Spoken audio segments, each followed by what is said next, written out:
khususnya dan umumnya di seluruh negara. Silakan. Terima kasih Al-Fadhil Ustaz Uwais Qarni selaku moderator kita pada tengah hari ini. A'udzubillahi minasyaitonirrajim. Bismillahirrahmanirrahim. Alhamdulillahilladzi hadana li hadza wa ma kunna linahtadiya laula an hadana Allah. Asyhadu an la ilaha illallah wahdahu la syarikalah wa asyhadu anna Muhammadan abduhu wa rasuluh. Allahumma shalli wa sallim ala sayyidina Muhammadin wa ala alihi wa sahbihi ajma'in. Amma ba'd. Yang saya kasih Ustaz Uwais Qarni, yang saya hormati dan kasihi sahabat saya bersama Mufti Sabah Datuk Haji Bangsu Haji Jaafar, yang saya hormati dan kasihi juga mantan Mufti Pahang ada bersama kita pada tengah hari ini, para tuan-tuan guru, para ashabus samahah yang juga turut hadir, tuan-tuan guru, asatidzah, tuan-tuan, puan-puan, Assalamualaikum warahmatullahi wabarakatuh. Pertamanya saya mengucapkan ribuan terima kasih kepada penganjur kerana menjemput saya pada tengah hari ini untuk saya dengan saya bersama Mufti Negeri Sabah membincangkan perkara berkaitan perkembangan Ahlus Sunnah wal Jamaah, dan saya diminta untuk menceritakan bagaimanakah boleh Pahang membuat penegasan Ahlus Sunnah wal Jamaah dan apakah kepentingan kenapa kita buat secara demikian, Ustaz. Jadi perkara pertama, tuan-tuan dan puan-puan, kenapa kita perlu kepada penegasan sebegini? Ya, dalam Kerajaan Negeri Pahang pun dan Jabatan Mufti Negeri Pahang kita telah membuat penegasan bahawa amalan yang diamal di Negeri Pahang hendaklah bertepatan dengan akidah Ahlus Sunnah wal Jamaah. Dia sudah akidahnya mengikut manhaj Asy'ariyah dan Maturidiyah. Kenapa kita menyatakan demikian? Kerana apabila kita memegang sesuatu perkara, memimpin sesuatu perkara, kita kena tentukan manhaj. Kita kena tentukan manhaj mana yang kita nak bawa. Sebabkan dalil ada, tetapi cara penghuraian mungkin berbeza antara seseorang dengan seseorang. Jadi apabila kita katakan manhaj kita manhaj Ahlus Sunnah wal Jamaah, iaitu pengikut jalan Nabi Muhammad sallallahu alaihi wasallam dan para sahabat, jalan jamaah, jalan para sahabat, para tabi'in, para tabi'ut tabi'in, yang kita sebut diwakilkan daripada apabila kita menghuraikan hadis Nabi sallallahu alaihi wasallam, taraktu fikum amraini lan tadillu ma tamassaktum bihima kitaballah wa sunnata Rasulillah sallallahu alaihi wasallam atau kama qala Rasulullah sallallahu alaihi wasallam. Manhaj ini menghuraikan, nak mengatakan kepada kita berpegang kepada Al-Quran dan Sunnah. Kita berpegang kepada Al-Quran dan Sunnah berdasarkan manhaj Ahlus Sunnah wal Jamaah. Kemudian Nabi SAW menyebut selepas pada itu, khairul qurun qarni thumma alladhi yalunahum thumma alladhi yalunahum.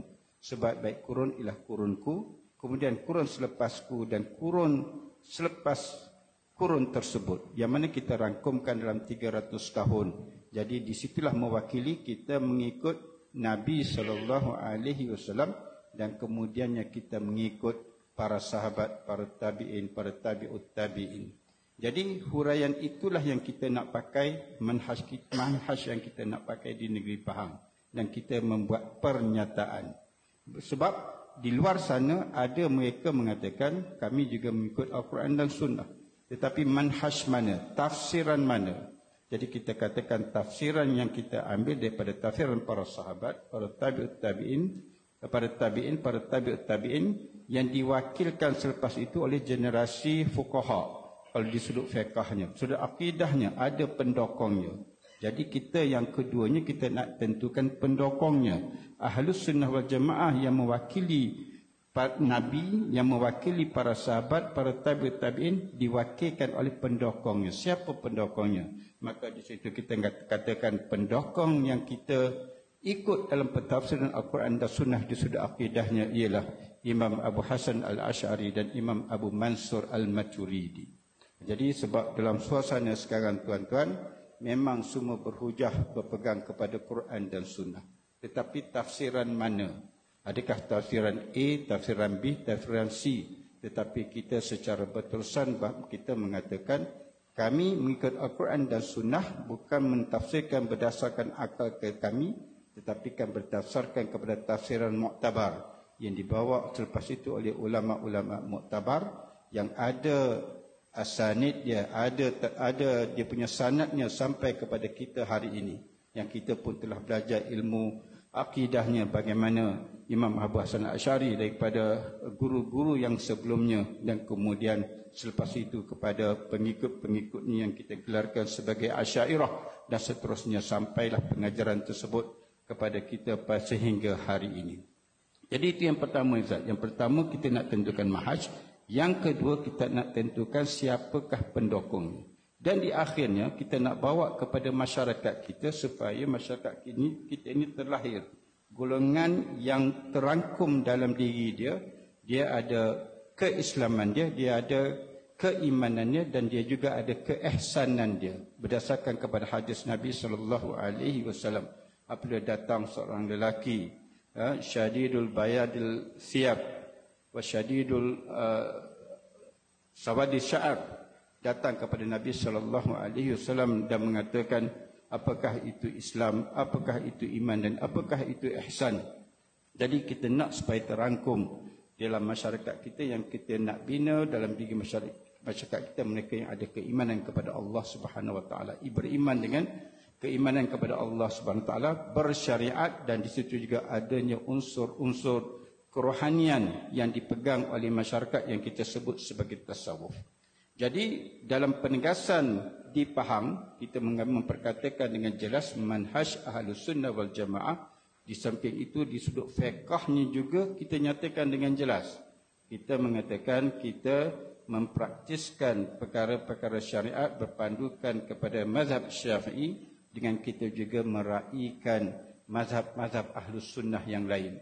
Bukan kita tidak terbuka, kita terbuka dengan mazhab-mazhab Ahlus Sunnah yang lain. Cuma kita nak mengelakkan kadang-kadang kita bergaduh tak habis-habis dengan perkara furuk. Bergaduh tak habis-habis dengan perkara furuk menyebabkan kita buang masa. Saya ingat sejak saya daripada zaman pengajian sampai sekarang, tak habis-habis lagi bergaduh, tak habis lagi. Ada lagi duk bergaduh pasal usallinya, ada duk bergaduh pasal tahlilnya, tambah saidinanya pula. Jadi tak habis-habis. Jadi kita nyatakan secara jelas amalan kita berpandukan kepada mazhab Syafi'i rahimahullah, dan kita meraihkan mazhab-mazhab lain. Sebab itu kalau kita tengok dalam fatwa-fatwa kita pun di negeri Pahang, kita ambil juga pandangan mazhab lain kalau kita rasakan ada keperluan. Walaupun secara asasnya kita berpegang kepada mazhab Imam Syafi'i rahimahullah, khususnya dalam persoalan-persoalan ibadah yang kita laksanakan di tengah masyarakat. Kemudian penegasan kita, di samping kita kata akidah Asy'ariyah, manhaj Asy'ariyah Maturidiyah, kemudian kita katakan fiqh mazhab Syafi'i, kita juga membuat pernyataan bertasawuf. Kita nak tasawuf yang murni, bukan yang tasawuf yang ada syatahat. Ya, kita nak tasawuf yang murni. Kita mengatakan mengikut aliran seumpama aliran Imam Junaid Al-Baghdadi dan juga Imam Al-Ghazali.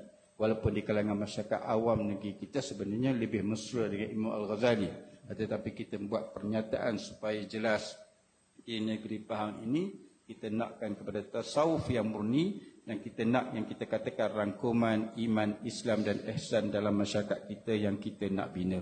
Saya rasa Ustaz untuk pusingan pertama. Wallahu a'lam.